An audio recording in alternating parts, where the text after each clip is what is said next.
आपके दरमियान खुदा के कलाम की खिदमत को पेश करूंगी। मैं इस काबिल नहीं हूँ, मैं नहीं समझती कि मैं इस काबिल हूँ कि खुदावंद के कलाम को आपके दरमियान सर्व कर सकूं, लेकिन खुदावंद ने मुझे ये तौफीक और ये मौका दिया है, मैं उसकी शुक्रगुजारी करती हूँ। पहले मैं कलाम को शुरू करने से पहले अपनी टेस्टिमनी दूंगी कि मुझे गजाला बाजी ने बोला था कि तुमने प्रीच करना है यहाँ पर। मैंने कहा नहीं, मैं नहीं करूंगी प्रीच। उन्होंने बोला नहीं तुमने करना है, मैंने कहा नहीं मैंने नहीं करना है, मुझसे नहीं हो पाएगा। सीरियसली मेरे यही वर्ड्स थे, मैंने कहा मेरे से नहीं होगा, मैंने नहीं करना। फिर काशिफ भाई ने मुझे बोला कि तुमने करना है प्रीच। मैंने कहा मैंने नहीं करना। बिलीव नहीं करो कि खुदावंद ने मुझे कोविड-19 कर दिया। मैं रूम में क्वारंटाइन थी और खुदावंद के वसीला से उसी रात मुझे ये हुआ कि तुमने कलाम देना है। फिर मैंने भाभी समीना को बोला गजाला दी के थ्रू कि प्लीज उन्हें बोलिए कि मैंने मैसेज देना है। और खुदावंद का शुक्र करती हूँ कि आज खुदावंद ने मुझे ये मौका, ये तौफीक दी है कि मैं खुदा के कलाम को आपके दरमियान में सर्व कर सकूँ। मैं अपने कलाम को शुरू करने से पहले सर्विंग वर्ड पर रुकूंगी। मेरा बिलीव है, जस्ट इमेजिन, अपनी इमेजिनेशन में जाइए और जस्ट इमेजिन करिए कि हम सब लोग एक बड़े से डाइनिंग टेबल पर मौजूद हैं। यहाँ पर जितने भी खुदा की कलाम को सुन रहे हैं, सब लोग एक बड़े से डाइनिंग टेबल पर बैठे हुए हैं। खुदा का कलाम, खुदा की ब्रेड, खुदा की रोटी आज मेरे हाथों में दी गई है और मैं सबको सर्व करूंगी। यहाँ पर डिपेंड करेगा आप कितना खाते हो। आपको 30% भूख है, आपको 40% भूख है, आपको 100% भूख है। यहाँ पर डिपेंड करेगा कि आप इस कलाम के कितने भूखे और प्यासे हो। मैंने सर्विंग कर देनी है, यहाँ पर डिपेंड करेगा कि आप लोग कितना खाते हो, हम में कितनी भूख है। याद रखिए हम लोग दो तरह से खाते हैं, एक हम अपने जिस्मानी तौर पर खाते हैं, एक हम अपने रूहानी तौर पर खाते हैं।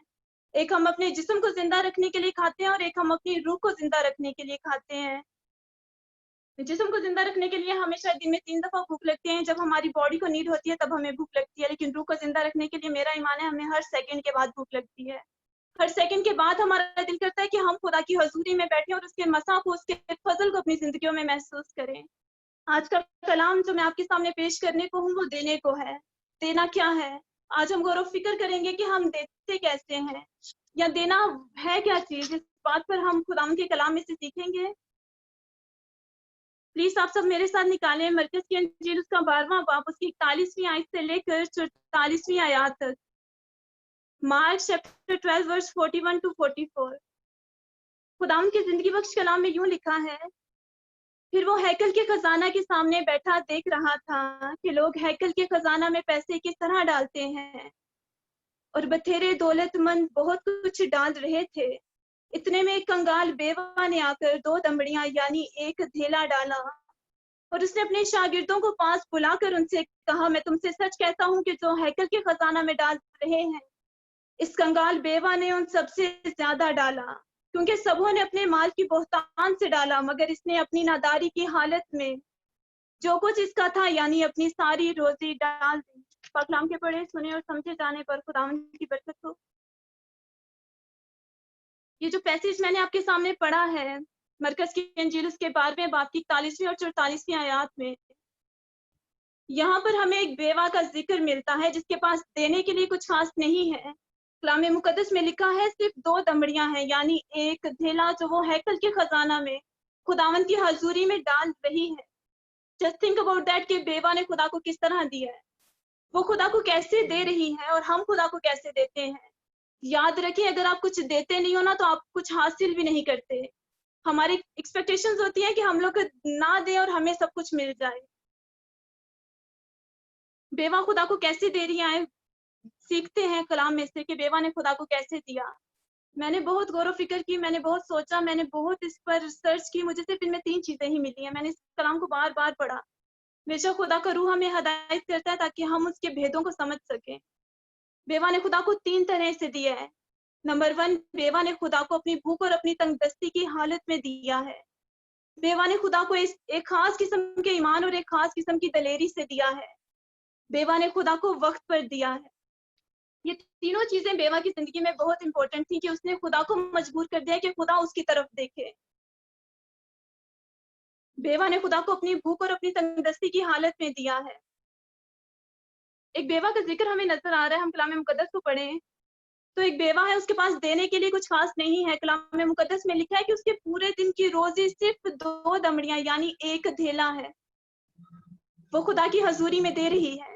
किस कदर वो ईमान में मजबूत है, किस कदर उसका ईमान पुख्ता है, किस कदर वो दलेर है, और किस कदर उसने अपने हालात और अपने वक्त की परवाह नहीं की। उसने खुदा की हैकल में, खुदा की हजूरी में दे दिया है जिस कदर खुदा ने उसको देने को बोला है। बेशक बेवा के हालात अच्छे नहीं थे, उसके पूरे दिन की रोजी सिर्फ 2 दमड़ियां हैं। हम लोग तो लाखों उड़ा देते हैं एक एक दिन में, लोग लाखों उड़ा देते हैं एक एक दिन में, लेकिन उसके पूरे दिन की रोजी सिर्फ 2 दमड़ियां हैं। वो मैं सोचती हूँ जब वो हैकल के खजाना में डाल रही होगी, वो खुदा से कुछ यूं कह रही होगी कि खुदावन तू मेरी तंगदस्ती को जानता है, मेरे पास देने के लिए कुछ खास नहीं है, मैंने आज तक सिर्फ एक कमी ही देखी है, मैं आज तक सिर्फ गुर्बत की हालत में ही रही हूँ, लेकिन मेरा ईमान है कि खुदा मेरी गुर्बत को दूर करेगा, और उसने वो सिक्के हैकल के खजाना में डाल दिए होंगे। आप जरा सोचे हम खुदा को दे ही क्या सकते हैं। जस्ट इमेजिन कि हम खुदा को देते ही क्या है, या हम खुदा को दे ही क्या सकते हैं। जरा सोचिए इस बात पर। जो खुदाई कादिर, जो खुदाई सालूस सबको सब कुछ देता है, हम उसे क्या दे सकते हैं। अगर आप मेरे साथ 104 ज़बूर निकालें, उसकी 28वीं आयत को पढ़ें, तो वहां पर लिखा है जो कुछ तो देता है ये ले लेते हैं, तो अपनी मुट्ठी खोलता है और ये अच्छी चीजों से सैर होते हैं। अगर हम कुछ देते हैं तो खुदा ही हमें इस काबिल बनाता है कि हम देने के काबिल बनते हैं। इसमें हमारी कोई बढ़ाई नहीं है, इसमें हमारा कोई बड़प्पन नहीं है कि हम दे रहे हैं, बल्कि उस खुदाई सालूस का बड़प्पन है जो हमें इस काबिल बना रहा है कि हम दे सकें। बेवा ने खुदा को किस तरह दिया है? बेवा ने खुदा को एक खास किस्म के ईमान और एक खास किस्म की दलेरी से दिया है। अगर बेवा ये सोचती कि अगर मैं ये दे दूंगी तो कल क्या खाऊंगी, अगर मैंने ये दे दिया तो अगली लाइफ में अपनी कैसे स्पेंड कर पाऊंगी, या फिर अगर मेरी अगली रोटी, मतलब कि अगर आगे मैं जो मैंने खाना है उसके लिए मुझे थोड़े से पैसों की तो जरूरत होगी ना। मैं 2 दमड़ियों में से एक दमड़ी खुदा को दे देती हूँ और एक दमड़ी अपने पास रख लेती हूँ, लेकिन उसने किसी किस्म के सवाल को अपनी जिंदगी में आने नहीं दिया। याद रखें, हमारी नाकामी का सबब हमारी सवालात बनते हैं जो हम खुदा के सामने खड़े कर देते हैं। बेवा ने किसी किस्म के सवाल को अपनी जिंदगी में आने नहीं दिया, उसने इस खास किस्म के ईमान और इस खास किस्म की दलेरी से सिर्फ खुदा की हजूरी में दे दिया है। मैं 3 मुकद्दसीन की जिंदगी से आपको इस खास किस्म के ईमान और इस खास किस्म की दलेरी को समझाने की कोशिश करूंगी। अगर आप मेरे साथ पैदाइश की किताब उसका 12वां बाब उसकी पहली वर्ष से पढ़ना शुरू करें,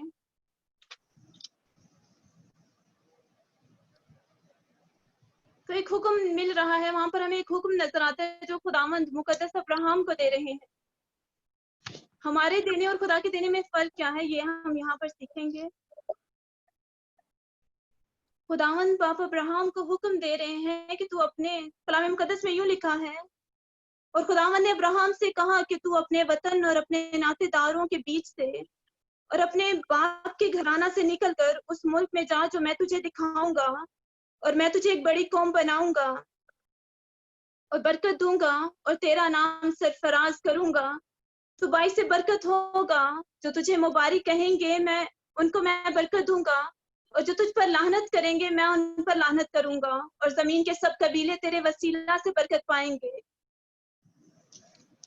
खुदावन ने पहले बाप अब्राहम को हुक्म दिया है कि तू उस मुल्क में जा जो मैं तुझे दिखाऊंगा।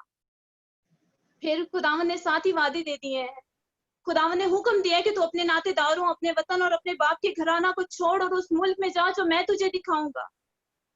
और फिर खुदावन बाप अब्राहम को अपने वादे दिखा रहे हैं। कहते हैं मैं तू बाई से बरकत होगा, मैं तुझे बरकत दूंगा, तुझे मुबारक कहेंगे मैं उनको बरकत दूंगा, और जो तुझ पर लानत करेंगे मैं उन पर लानत करूंगा।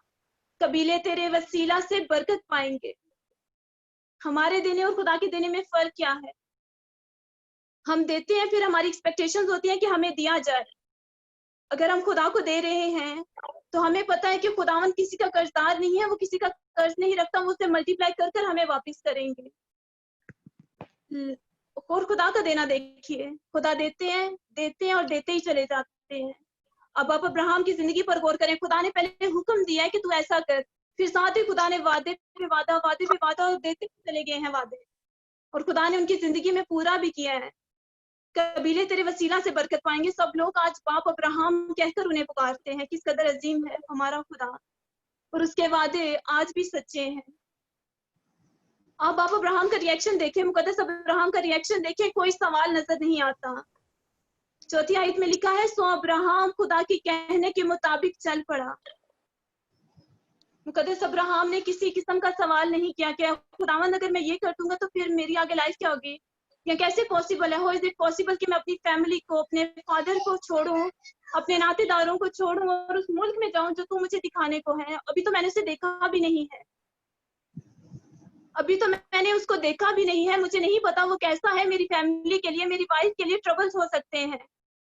अब्राहम ने किसी किस्म के सवाल को अपनी जिंदगी में आने नहीं दिया, जस्ट खुदा के हुक्म की तकमील की है और उस मुल्क को चला गया है जहां जिसको उसने देखा भी नहीं है। यह है वो खास किस्म का ईमान और यह है वो खास किस्म की दलेरी जो आपको मुकद्दस अब्राहम की जिंदगी में नजर आती है।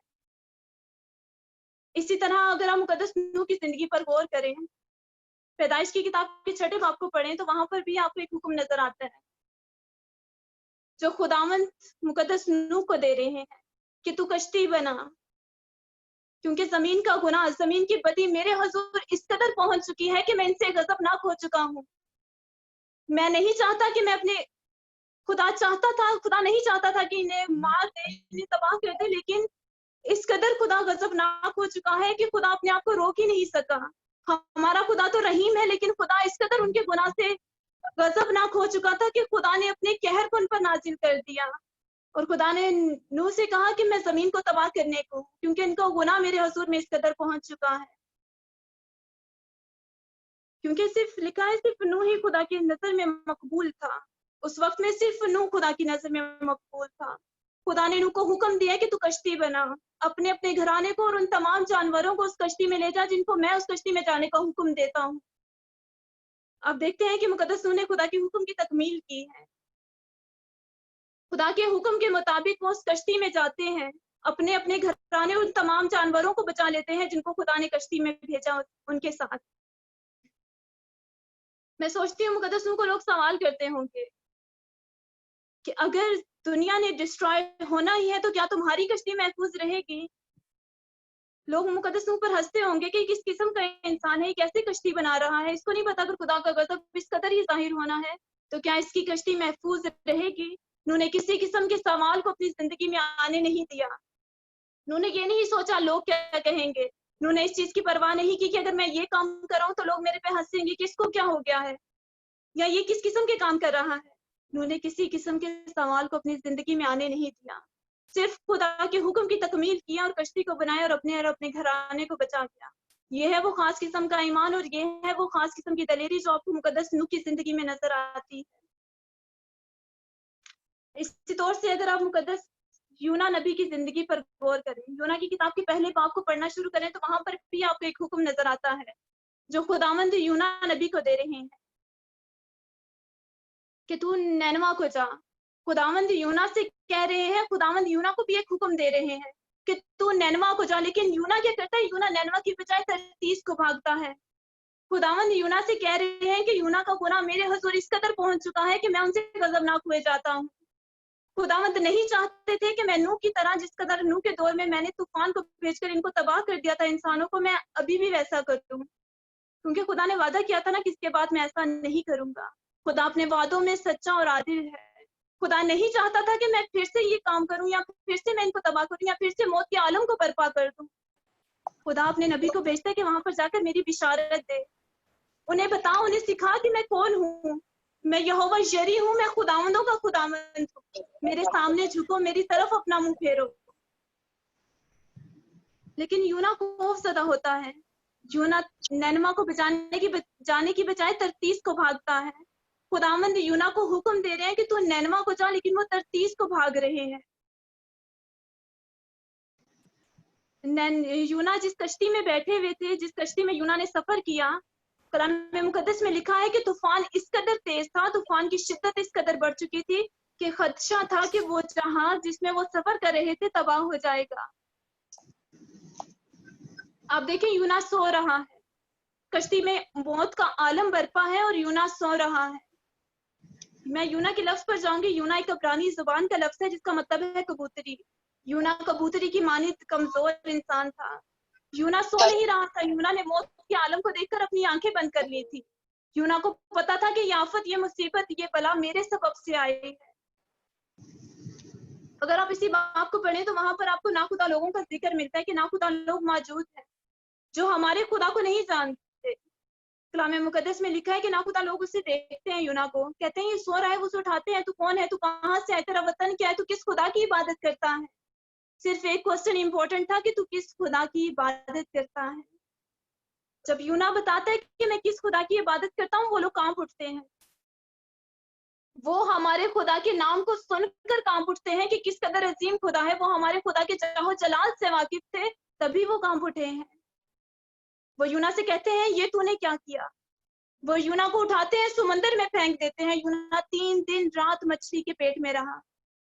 फिर खुद यूना खुदा से माफी मांगता है। यूना खुदा को कहता है खुदा मुझे माफ कर। यूना माफी मांगता है, फिर नैनवा को जाता है। Remember this thing that happiness of your life depends on the quality of your thoughts. आपके थॉट्स अच्छे हैं, आपके थॉट्स अकॉर्डिंग टू जीसस है, आपकी लाइफ में खुशियां हैं। आपके थॉट्स खुदावंद के अगेंस्ट है, आपकी लाइफ में ट्रबल्स हैं, आपकी लाइफ में मुश्किलात हैं। आप इनवाइट कर देते हो ट्रबल्स को कि हमारी लाइफ में आ जाओ। हम तो खुदावंद के अगेंस्ट चल रहे हैं। खुदा हमें ये करने को कह रहा है, हम तो इस खुदा हमें नैनवा को जाने को कह रहे हैं, हम तरतीस को भाग रहे हैं। जब हम खुदा के हुक्म को रद्द करते हैं, हम अपनी जिंदगियों में मुश्किलात को बर्पा कर देते हैं। जब हम अपनी लाइफ में खुदावंद के हुक्म को रद्द करते हैं, तो हम अपनी लाइफ में ट्रबल्स को इनवाइट कर लेते हैं। खुदावंद अगर हमें कुछ काम करने को कह रहे हैं, खुदा ने हमसे ही करवाना है। बेशक हम रोक कर करें या हंस कर करें, वो डिपेंड हम पर करता है। खुदा ने अगर एक काम मुझे कहा है, तो खुदा ने मेरी जात से ही करवाना है वो काम। बेशक मैं आगे से भागूं या इधर को जाऊं उधर को जाऊं, लेकिन खुदा की जात ने वो काम सिर्फ मेरी जात से करवाना है। खुदावंद अजीम है, वो नहीं चाहता कि वो हम पर गजबनाक हो। वो नहीं चाहता कि वो हम पर गुस्सा हो, लेकिन हम अपने अपने हरकतों से खुदा को इस कदर मजबूर कर देते हैं कि खुदा हम पर गजबनाक हो जाता है। खुदा नहीं चाहता था कि वो यूना पर गजबनाक हो। जो खुदा नैनवा पर गजबनाक होना नहीं चाहता था, क्या वो खुदा यूना पर गजबनाक हो सकता था? वो अपने बंदा को भेज रहा है कि तू नैनवा को जाओ और वहां पर जाकर बिशारत दे, उन लोगों को समझा कि मैं कौन हूँ। यूना जानता था, यूना इसलिए भागा था क्योंकि यूना जानता था कि वो लोग किस कदर गुनाह में गिर चुके हैं। वो लोग तो गुनाह को पानी की तरह पी रहे हैं। यूना जानता था कि उनका गुनाह इस कदर बढ़ चुका है कि खुदा के हुजूर इसकी आवाज पहुंच चुकी है। खुदा के हुजूर उनका गुनाह पहुंच चुका है, खुदा उनसे गजबनाक हो रहा है। वो शायद अपने दिल में सोचता होगा कि ये लोग मुझे कहीं मार ना दे। जिस कदर ये गुनाह में गिरे हुए हैं, मैं इनको इस चीज से मना करूंगा तो ये मुझ पर गजबनाक होंगे, ये मुझे मारने की कोशिश करेंगे, या फिर मेरे साथ कुछ ऐसा ना कर दें जो मैं बर्दाश्त ना कर सकूं। यूना वहां से भागता है, तरतीस को चला जाता है। यूना ने अपनी लाइफ में ट्रबल्स को इनवाइट कर लिया है अपनी इस एटीट्यूड की वजह से। खुदा के हुक्म को रद्द करने की वजह से यूना ने अपनी लाइफ में ट्रबल्स को ले आया और फिर माफी मांगता है और फिर नैनवा को जाता है और खुदा के हुक्म की तकमील करता है। खुदा आपको और मुझे भी कुछ करने का हुक्म देता है और हम अपनी लाइफ में मुश्किलात हमारी लाइफ में क्यों आती हैं? क्योंकि हम खुदावंद के अगेंस्ट चल रहे होते हैं। अगर खुदावंद हमारी तरफ है तो कौन हमारा मुखालिफ हो सकता है? अगर खुदावंद हमारे साथ खड़ा है तो कौन हमारे खिलाफ हो सकता है? हमें अपनी जिंदगियों पर गौर करना है कि हम किन वजूहात पर खुदावंद के हुक्मों को रद्द करते हैं, या जो खुदावंद हमें करने को कह रहे हैं हम उसे रद्द कर वो काम कर देते हैं जो खुदावंद के अगेंस्ट है। खुदावंद हमें नैनवा को जाने को कह रहे हैं, हम तरतीस को भाग रहे हैं। खुदावंद हमें कुछ कह रहे हैं, अगर खुदावंद मुझे कुछ देने को कह रहे हैं, मैं आगे से 100 सवालात खड़े कर दूं कि खुदावंद कैसे हो सकता है कि मैं ये दे दूं? अगर मैं ये दे दूंगा तो कल क्या खाऊंगा? अगर मैंने जैसे इस बेवा की जिंदगी पर हमने गौर किया है कि बेवा के पास सिर्फ 2 दमड़ियां हैं, वो चाहती तो 100 सवाल खड़े कर सकती थी कि खुदावंद मैं तो गरीब हूँ, मैं दे नहीं सकती, मेरे पास देने के लिए नहीं है खुदावंद, लेकिन उसने किसी किस्म के सवाल को अपनी जिंदगी में आने ही नहीं दिया। और आप देखें कि उसने खुदा को इस कदर मजबूर कर दिया, उसने अपने हालात, वक्त और ईमान का ऐसा तसलसल कायम कर दिया कि खुदा मजबूर हो गया उसकी तरफ देखने के लिए। और खुदा कहता है सबसे ज्यादा इसने दिया है। हम खुदा को मजबूर करते हैं अपने हरकतों से, अपने कौलो फेल, अपने अमाल से कि खुदा हमारी तरफ देखे? क्या हम खुदा को मजबूर करते हैं कि खुदा हमारी तंगी की तरफ देखे, हमारी मुश्किलात की तरफ देखे? हम जिस कर्ब और मुश्किल की हालत में हैं, खुदा उसे दूर करे हमारी तरफ अपने करम की नज़र को कर। लेकिन हम लोग तो खुदा के अगेंस्ट भाग रहे होते हैं। खुदा हमें कुछ करने को कह रहे हैं और हम किसी और डायरेक्शन की तरफ भाग रहे हैं। मुझे आज से 2 साल हो गए, मैंने एफएससी की हुई है। मुझे मेरी मम्मा ने बोला था, मेरी मम्मा जब मैं टीन एज में थी, मेरी मम्मा कहती थी मेरा बड़ा दिल करता है तुम खादिम बनो, तुम खुदा की खिदमत करो, तुम खादिम एज अ पास्टर तुम अपनी खिदमत को अंजाम दो। लेकिन मुझे लगता था नहीं, मेरे से नहीं हो पाएगा, मैं ऐसा कर ही नहीं सकती। फिर मुझे भाई काशिफ, मेरे बहनोई हैं, उन्होंने मुझे बोला कि तुम पास्टर बन जाओ मिशेल। मैंने कहा नहीं, मैं नहीं कर सकती। मैं खुदा से भाग रही थी और उसका रिजल्ट देखिए, मैं 2 साल से उसी जगह खड़ी थी जहाँ पर मैं आज से 2 साल पहले थी, आज भी मैं वहीं पर थी। लेकिन मैं इस मिनिस्ट्री के लिए खुदावंद का शुक्र करती हूँ जो हमें इस कदर रूहानी जज्बे को पैदा कर रहा है कि हम खुदा में रोज बरोज बढ़ रहे हैं और अपनी जिंदगियों से उसके जलाल को जाहिर कर रहे हैं और हम नहीं शर्मा रहे। मैं कभी भी बोल नहीं सकती थी, मुझे बोलने से ही हेजिटेशन होती थी, मैं ज्यादा गैदरिंग में बोल नहीं सकती। लेकिन खुदावंद का शुक्र करती हूँ कि इस वक्त मैं यहाँ पर मौजूद बोल रही हूँ, खुदावंद के जलाल से बोल रही हूँ। बेवा ने खुदा को एक खास किस्म के ईमान और एक खास किस्म की दलेरी से दिया है। बेवा ने खुदा को वक्त पर दिया है। बेवा ने ये नहीं सोचा कि अगर मैं ये दे दूंगी तो कल क्या खाऊंगी, अगर ये मैंने दे दिया तो अगली लाइफ में अपनी कैसे गुजारूंगी। उसने किसी किस्म के सवाल को अपनी जिंदगी में आने नहीं दिया। उसने सिर्फ खुदा के फजल की तरफ अपनी आंखें लगाई हैं। उसका ईमान था कि मेरा खुदा मेरी तंगी को दूर करेगा और मेरी मुश्किलात में वो मेरा सहारा बनेगा और मेरी हर कमी कमजोरी को अपने नाम के वसीला से दूर कर देगा। हमारा खुदा कादिर है, वो करना चाहता है, हम उसे मौका ही नहीं देते। हम अपने खुदा को कहते ही नहीं है कि खुदावंद ये तू कर, हम कहते हैं हम खुद ही कर लेंगे, हम अपनी लाइफ को खुद ही हैंडल कर सकते हैं। खुदावंद हमारी लाइफ को होल्ड करना चाहता है, लेकिन हम लोग खुद ही अपनी लाइफ को होल्ड कर बैठे हुए हैं। हम खुदा को मौका ही नहीं देते कि वो हमारी लाइफ को आकर होल्ड करे या उसे चलाए या हमारी जिंदगी से उसका जलाल नजर आए। शायद उस टाइम मैं अपने दिल में कह रही थी कि मेरी जुबान कांपती है बोलते हुए। मैं कह रही थी मैं मूसा जैसे बोल नहीं सकता था, मैं बोल नहीं सकती। मेरी हार्ट बीट इस कदर तेज हो जाती थी कि खुदा का कलाम मुझसे पढ़ा नहीं जाता था। मुझे चर्च में जब बोला जाता था मेरे से खुदा का कलाम सही तरीके से पढ़ा नहीं जाता था, वजह ये नहीं थी कि मुझे पढ़ना नहीं आता, रीजन सिर्फ ये थी कि मुझ में वो हेजिटेशन थी। मैं खुदा के जलाल में उस तौर से नहीं थी जिस तौर से मैं अब हूँ, जिस तौर से मैं अब रोज बरोज खुदा में बढ़ रही हूँ। मैं खुदावन की शुक्रगुजारी करती हूँ क्योंकि मैंने अपनी लाइफ का होल्ड उसके हाथों में दिया है। अब मैं जिंदा ना रहा बल्कि मसीह मुझ में जिंदा है। खुदावंत आपकी और मेरी हम सब की जिंदगियों से यही तवक्को करता है कि हम सब यही कहें कि मैं जिंदा ना रहा बल्कि मसीह मुझ में जिंदा है। खुदावंत हम सब की जिंदगियों में इसी तौर से काम करना चाहता है जिस तरह उन्होंने मुकद्दस अब्राहम, मुकद्दस नूह, इस बेवा के ऊपर अपने कर्म की नजर की। जिस तरह खुदावंत ने नैनवा यूना नबी को देखा, बेशक उसने खुदा के हुक्म को रद्द कर दिया था, लेकिन वो फिर खुदा की तरफ आया और फिर खुदा के हुक्म को बचा लाया। खुदावंत मेरी और आपकी जिंदगी से यही एक्सपेक्टेशंस करता है। याद रखें, वक्त कभी आता नहीं, उसे लाना पड़ता है। अगर मैं बैठी रहती, मैं सोचती कि मैं बस ऐसे ही बैठी रहूंगी, मैं खुदा का कलाम नहीं पेश कर सकती, मेरे माइंड में सिर्फ यही थॉट्स चलते रहते, तो मैं आज कभी भी यहाँ पर बैठकर आपके सामने खुदा की कलाम को, खुदा की इल्हाम को पेश ना कर सकती। मैं खुदा में बड़ी हूँ, मैंने खुदा को अपना आप दिया है। मैं नहीं बोलूंगी बल्कि तेरा पाक रूह मुझ में से होकर बोलेगा। जब हम अपने आप को खुदा के ताबे करते हैं ना, खुदा को पता होता है कि अब मेरे अंडर है, मैंने ही चलाना है। जब हम कहते हैं हम खुद चला लेंगे तो खुदावंद कहते हैं चले ठीक है, आप खुद ही अपनी लाइफ को रन कर लें, मैं साइड पे हो जाता हूँ। जब हम खुदा को मौका देते हैं तभी तो खुदा हमारी लाइफ पर कंट्रोल करता है। बेवा ने कभी नहीं सोचा होगा कि खुदा उसकी तरफ देखेगा, लेकिन उसने अपने हालात, अपने वक्त और अपने ईमान का ऐसा तसल्सल कायम कर दिया कि खुदा मजबूर हो गया उसकी तरफ देखने के लिए। और खुदावंद कहते हैं कि सबसे ज्यादा इसने दिया है। किस कदर ईमान की मजबूती है कि उसने अपने खुदा से जो मांगे उससे मिल गया है। मैं समझती हूँ खुदा को उसकी तरफ देख लेना ही खुदा ने उसकी बिखरी हुई जिंदगी को समेट लिया होगा। खुदा मेरी और आपकी भी बिखरी हुई जिंदगी को समेटना चाहता है और कुछ नया तख्लीक करना चाहता है। बस जरूरत इस बात की है कि हम उसे मौका दें कि आप खुदावंद हमारी जिंदगियों को ले लें और हमारी जिंदगियों से सिर्फ तेरा नाम जलाल पाए। बेवा ने खुदा को वक्त पर दिया है। उसने किसी किस्म का एक्सक्यूज खुदा के सामने नहीं रखा कि खुदावन मेरी गुर्बत है, मैं गरीब हूँ, मैं तंगी की हालत में हूँ, मेरे पास सिर्फ पूरे दिन की रोजी सिर्फ 2 दमड़ियां हैं, यानी एक धेला। उसने किसी किस्म के सवाल को अपनी जिंदगी पर आने नहीं दिया, उसने वक्त पर खुदावन को दिया है। अगर आप मेरे साथ मत्ती की अंजील निकालें, मैं आप सबके लिए पढ़ना चाहती हूँ। मत्ती की अंजील 8वां बाब उसकी 7वीं आयत को अगर आप पढ़ें, हमारा खुदा कहता है मांगो तो दिया जाएगा, ढूंढो तो पाओगे, दरवाजा खटखटाओ तो तुम्हारे वास्ते खोला जाएगा। हम अक्सर अपने पास मांगने वालों को देखते हैं, मांगने वालों का ये आइडिया होता है कि हमें शायद आज पूरा दिन में इतने लोगों से मिलेगा और इतने से नहीं मिलेगा। उनको ये कंफर्मेशन नहीं होती है कि हम लोग जिसके पास जाएंगे हमें मिल जाएगा। वो लोग सिर्फ आइडिया लगाते हैं कि शायद हमें इतने लोग दे देंगे या हमें इतने लोग दे देंगे आज के पूरे दिन में, मांगने वाले।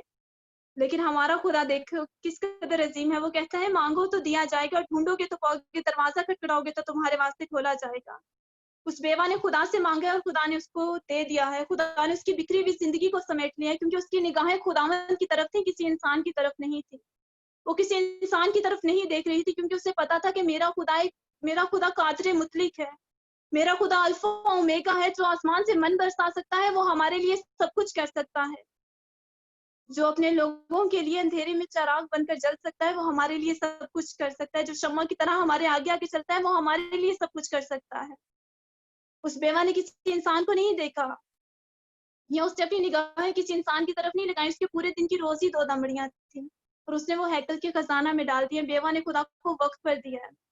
मैं वक्त को आपके सामने थोड़ा सा एक्सप्लेन करूंगी। वक्त की कीमत समझनी है तो अखबार से समझो। जो सुबह में 15 रुपए का होता है और शाम में वही अखबार, वही न्यूज़पेपर 15 रुपए किलो बिकता है। सुबह में उसकी वैल्यू है, शाम में उसकी वैल्यू नहीं है। शाम में उसकी वैल्यू कम हो गई है, सुबह में उसकी वैल्यू है, लेकिन शाम में उसकी वैल्यू नहीं है। वो सुबह में सिर्फ एक न्यूज़पेपर 15 रुपए का है, लेकिन शाम में इतने ज्यादा मिलकर 1 किलो 15 रुपए किलो का वो बिक रहा है। मतलब सुबह में उसकी वैल्यू है, शाम में उसकी वैल्यू नहीं। इसी तरह हमारे थॉट्स की वैल्यू है वक्त पर, वक्त के बाद हमारे थॉट्स की वैल्यू नहीं। अगर खुदा ने आपको कुछ करने का कहा है, आप नहीं करते हैं, आप कहते हैं कि सही वक्त पर करेंगे, वो वक्त वही है जब खुदावन ने आपको कह दिया है, तभी आपने करना है। बेवा ने उसी वक्त किया है, बेवा के दिल में खुदा ने डाला था, तभी तो बेवा ने अपनी पूरी रोजी सोचे समझे बगैर खुदा की हैकल में दे दी है। खुदा के सामने नजराना पेश कर दिया, खुदा की हैकल में सारी रोजी डाल दी है बगैर सोचे समझे कि अगर मैं ये दे दूंगी तो कल क्या खाऊंगी, अगर मैंने ये दे दिया तो अगला टाइम अपना कैसे स्पेंड करूंगी। उसने किसी चीज की फिक्र को अपनी जिंदगी में आने नहीं दिया। खुदा इसी किस्म की एक्सपेक्टेशंस आपसे और मुझसे लगाते हैं कि हम भी सोचे समझे बगैर खुदा के हुक्मों पर चल पड़े, मुकद्दस अब्राहम की तरह, मुकद्दस नूह की तरह। हमारा एटीट्यूड भी ऐसा हो इस बेवा की तरह कि खुदा हमें बोले और हम फटाफट से उस काम को बस कर जाएं। खुदा ने हमें बोला है कि ऐसे करना है, तो हमने किसी किस्म के सवाल को अपनी जिंदगी में आने नहीं देना। अगर हमारी जिंदगी में सवाल आए, इट्स मीन हमारी जिंदगी में ट्रबल्स आना शुरू हो गया है। हमने शक करना शुरू कर दिया अपने खुदा पर, उसकी जाती अक़दस पर। खुदा ने बेवा की जिंदगी को बिखरे हुए हिस्सों को समेट लिया है। खुदा मेरी और आपकी बिखरी हुई जिंदगी के हिस्सों को समेटना चाहता है और कुछ नया तख्लीक करना चाहता है। हम खुदा को मौका तो दें ये करने के लिए। क्या आप में से कभी किसी ने सोचा है कि हमने क्या खुदा को मजबूर किया है कि वो हमारी तरफ देखे? अगर किया है तो बहुत अच्छी बात है, अगर नहीं तो आज के बाद अपने कोलोफिल, अपने अमाल, अपने किरदार से, अपने इखलाक से हम खुदा को मजबूर कर दें कि खुदा हमारी तरफ देखे। खुदा आज के कलाम के वसीला से आपको अपनी ढेरों बरकतों से नवाजे। आमीन।